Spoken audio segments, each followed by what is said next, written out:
और जिसने नामदान दिया है वो देख रहा, तुम उसको और मालिक को अंधा समझोगे तो वो कर्म जमा हो जाएगा और उसकी आपको सजा मिल जाएगी। फिर आप रोओगे, चिल्लाओगे। हर तरह से यानी जीवों की संभाल होती है। ये बहुत ऊंचा संदेश और ऊंचा विज्ञान है। ये छोटी मोटी चीज नहीं है। उनको सब मालूम है कि जीवात्माएं कैसे उतरती हैं और कैसे चढ़ती हैं और मनुष्य शरीर में कैसे डाली जाती हैं और किस तरह से निकाली जाती हैं। फिर ये किन किन योनियों में इनके जाने का हिसाब होता है और उनके तार यानी उनकी डोरियां किस किस तरह की हैं और कौन कौन सी डोरी किस किस योनि में, 84 में या नरकों में या भिन्न भिन्न अलग अलग नरकों में, 4 खानों में, 84 लक्षयोनियों में, ये महात्माओं को सब जैसे आईने के सामने खड़े हो जाओ ऐसे दिखाई देता है। लेकिन अब ये जरूर है कि जब तुम्हारी आंख खराब हो गई तो आप ऐसा समझते हो कि सब अंधे हैं, किसी के आंख होगी ही नहीं, कोई दुनिया को देखता ही नहीं होगा। लेकिन जिसके आंख है वो तो कहता है सूरज है, चंद्रमा है, ये मकान दिखाई देता है, ये जमीन दिखाई देती है। पर सूर आदमी को क्या होगा, उसको क्या दिखाई देगा? इसलिए जगत अंधा हो गया है और बहरा हो गया। वो महात्माओं को पहचान नहीं पाता, समझ नहीं पाता। उसके पास समझने की बुद्धि नहीं और आंख अंधी हो गई तो कैसे पहचाने?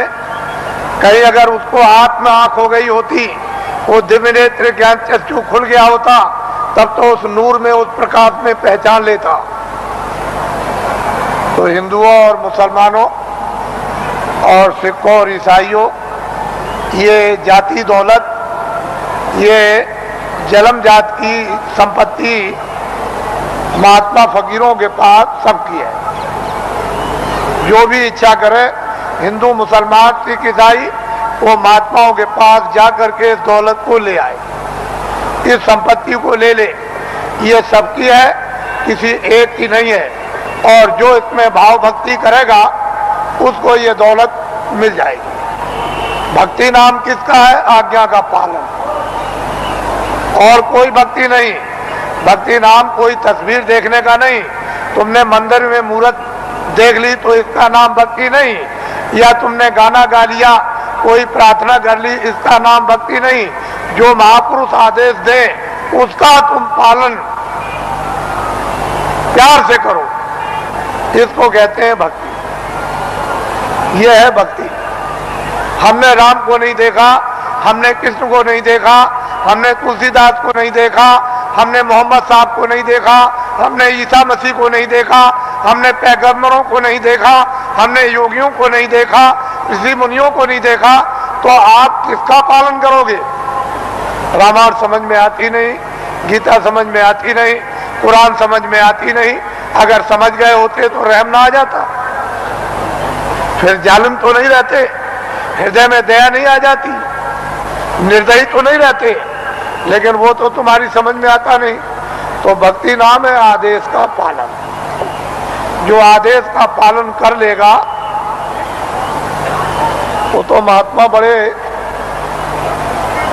दूर के देखने वाले होते हैं। वो धीरे धीरे धीरे धीरे धीरे धीरे चारों तरफ से जाल डालकर और ऐसा तुमको फंसा लेंगे। पहले कुछ नहीं बोलेंगे, धीरे से फिर फंसा लेंगे, और जब शिकंजे में आ गए तब फिर ठीक करेंगे। वो बड़े होशियार होते हैं। वो इस तरह से ठीक करते हैं जैसे एक भृंगी एक झींगुर को पकड़ते ही फौरन उसने मूंछ काट डाली बिल्कुल, और टांग काट दी, उसके पर को काट दिया और बिल्कुल उसको संपुट कर दिया कि अब न उड़ सकता है न चल सकता। बिल्कुल करके बराबर कर दिया उसको एकदम, और उसको पकड़ लिया और ले गया और छेद पर अंदर की तरफ सुराग में बैठा दिया, और दरवाजे पर बैठ करके भृंगी बस फिर आवाज देता है 24 घंटे।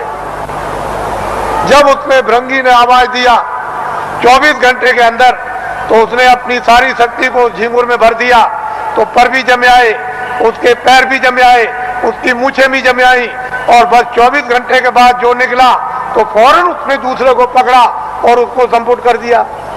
तो महात्मा बड़े होशियार होते हैं, तुमको नहीं मालूम कि वो कैसे पकड़ते हैं, आपको कुछ नहीं पता, जानते ही नहीं हो। इसलिए आप ये मत समझो ये सूखा सत्संग नहीं है।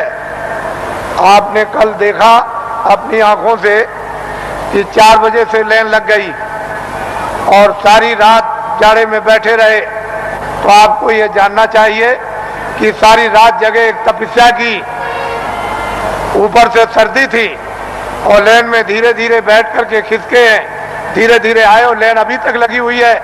अगर इसको देख करके तुमको अगर कुछ भी देश का और तुमको धर्म का और अध्यात्मवाद का और मोहब्बत प्यार और महात्मा फकीरों और सेवकों का अगर अनुभव नहीं होता है तो तुम्हारी बुद्धि जानवरों से भी गई गुजरी।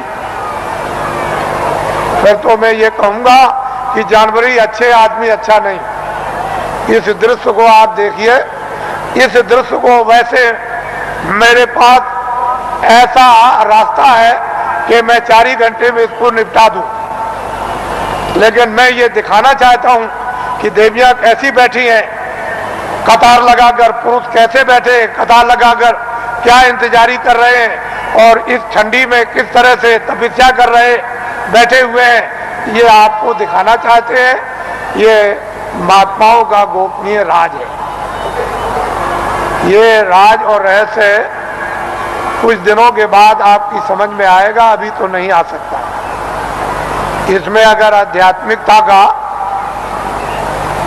कहीं मसाला ना होता, सच्चा और सत्य, तब तो आप बहुत दूर चले गए होते। ये तो असली चीज है और वही सबको घूम फिर करके उसी जगह पर आ जाना, आएंगे वही।